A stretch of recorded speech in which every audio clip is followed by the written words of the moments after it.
বলছি বাংলাতে হচ্ছে নাকি? বাংলার হবে কি? ভাইপো, কয়লা চোর, বৌমা সোনা চোর, আর দিদি ফাইল চোর। কি উচ্চ বংশ!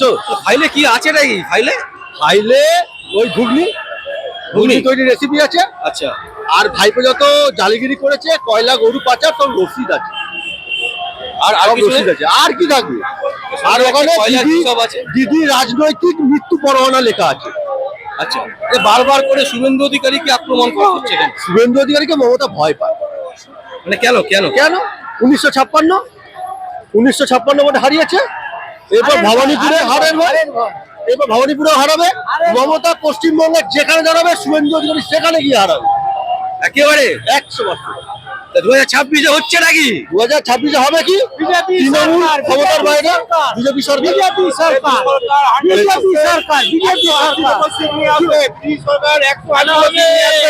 আমি বিহারে বলেছিলাম যে বিজেপি 100 হিসাবে পেয়েছে, দিল্লিতে পেয়েছে। আমি 100 বলছি আমরা 180 সিট পাবোই পাবো। মমতা ব্যানার্জি রাস্তা কুত্তার মতো রাস্তা ঘোরানো হবো কে? দুর্নীতি করেছে, দুর্নীতির মধ্যে শেষ হয়ে গেছে। ওমা তো অসভ্য বর্বর মহিলা, ভারতবর্ষে পৃথিবীতে ইতিহাসের একটা জমাবে না। ওমা তো মানে কি বলে নিকৃষ্ট মহিলা একটাই জমাচ্ছে, এটা পশ্চিমবাংলা বুকে এসে মমতা ব্যানার্জি। আজকে শিক্ষা থেকে, স্বাস্থ্য থেকে, মহিলা সুরক্ষা থেকে কোন সব দিক শেষ করে দিয়েছে। 26,000 চাকরি চলে গেল, ছেলেগুলো রাস্তার পথে বসে আছে, কিন্তু ওর কোন রকম ভূক্ষেপ নেই। ওর একটাই চিন্তা, ওর ভাগ্য কি করে মুখ্যমন্ত্রী করবে। ওর মতো নির্লজ্জ বেহা মুখ্যমন্ত্রীকে তৈরি ধরে টেনে বঙ্গোপসাগর ছুঁয়ে ফেলে দিতে হবে, যাতে পুনরায় আবার উঠে আসতে না পারে।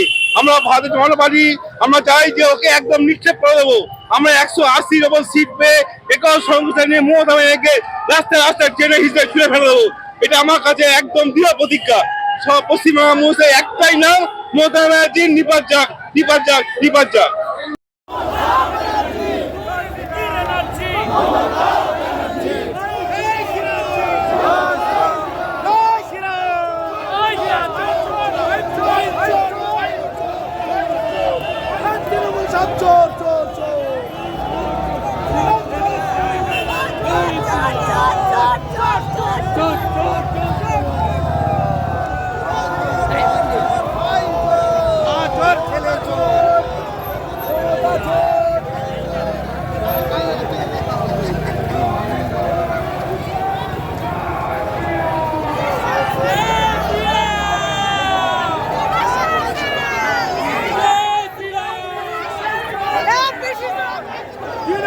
সবাই জোর চলে গেছে।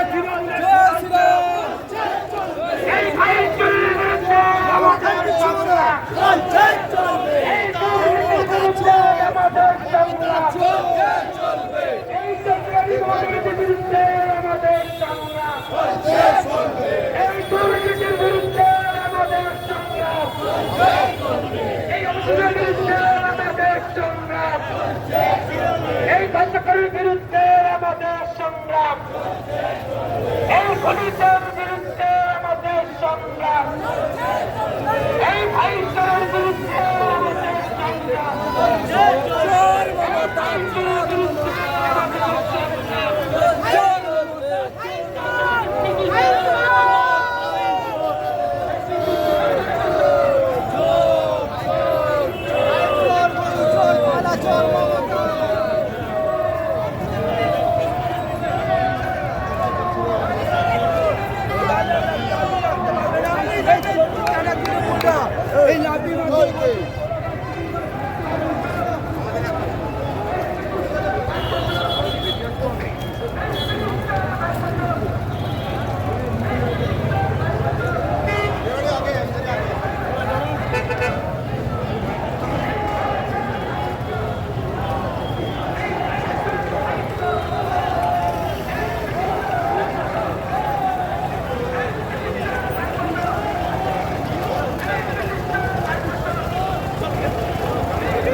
জেনে গেছে জনতা, জেনে গেছে জনতা।